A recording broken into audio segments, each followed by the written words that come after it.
সে হাসতে হাসতে বিষয়টি গুরুত্ব দিল না। সে হাসতে হাসতে এখান থেকে চলে গেল। দেখো এখানে প্রত্যেকটা বাক্যে একটা শব্দ ডবল করে বলছে হাসতে হাসতে। সে কাঁদতে কাঁদতে কথাটি আমাকে জানালো বা কথাটি আমাকে বললো। দেখো এখানে এই বাক্যগুলো আমরা সহজেই ইংলিশে ট্রান্সলেট করব। দেখো আজকের এই ক্লাসটি করার পরে আমরা যত এই ধরনের বাংলা বাক্য দেখবো আমরা ইংলিশে সহজভাবে ট্রান্সলেট করতে পারবো। দেখো এখানে কি সাধারণত আমরা এই যে হাসতে হাসতে এই যে শব্দ দুটো আমরা কি করব না বাক্যের শেষে বসাবো। একটা সাধারণত বাক্য ট্রান্সলেট করতে হলে আমরা এর আগের ক্লাসে কি দেখেছি যে ক্রিয়াটা খুঁজে বার করতে হবে। দেখো সে আমার কাছে এলো, এই যে এলো, কে এলো?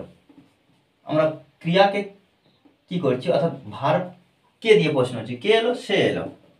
দেখো আমরা সুন্দরভাবে আমরা সি বা হি ব্যবহার করতে পারি। সে কেম। দেখো এখানে আমরা V2 লিখবো, কেন? এলো, আসার কাজ হয়ে গেছে, কিন্তু এলো কার কাছে? না আমার কাছে। তাহলে হি অর সি কেম, এলো আমার কাছে, টু মি, টু মি। কেমন ভাবে আসলো? হাসতে হাসতে। কেমন ভাবে আসলো? না হাসতে হাসতে। তাহলে এখানে আমরা লাফিং। ওকে, দেখো এইভাবে কিন্তু প্রত্যেকটা বাক্য ট্রান্সলেট করো। দেখো সে হাসিতে হাসিতে ঘরে ঢুকলো, তাহলে এখানে ভার্ব কোনটা? এই যে ঢুকিলো, ঢুকিলো অলরেডি কাজটা কিন্তু হয়ে গেছে। ওই জন্য আমরা কি করবো, হি এন্টার্ড।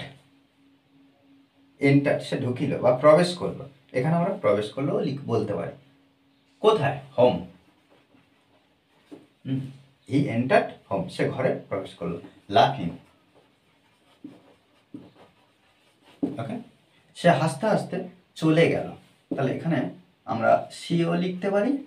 হ্যাঁ, সি ওয়েন্ট, ওয়েন্ট অ্যাওয়ে। তাহলে সি ওয়েন্ট অ্যাওয়ে, সে চলে গেল। লাফিং। ওকে, শিশুটি, দ্য বেবি, দ্য বেবি, শিশুটি। এলো, কেম, তার মায়ের কাছে। শিশুটি এলো, দ্য বেবি কেম, এলো তার মায়ের কাছে। তাহলে এখানে আমরা লিখতে পারি টু হিজ। হিজ, দেখো এই যে বেবিটি ছেলে হতে পারে অথবা মেয়ে হতে পারে, সেক্ষেত্রে আমরা হিজ ব্যবহার করতে পারি অথবা হার ব্যবহার করতে পারি। হার, মাদার, মাদার।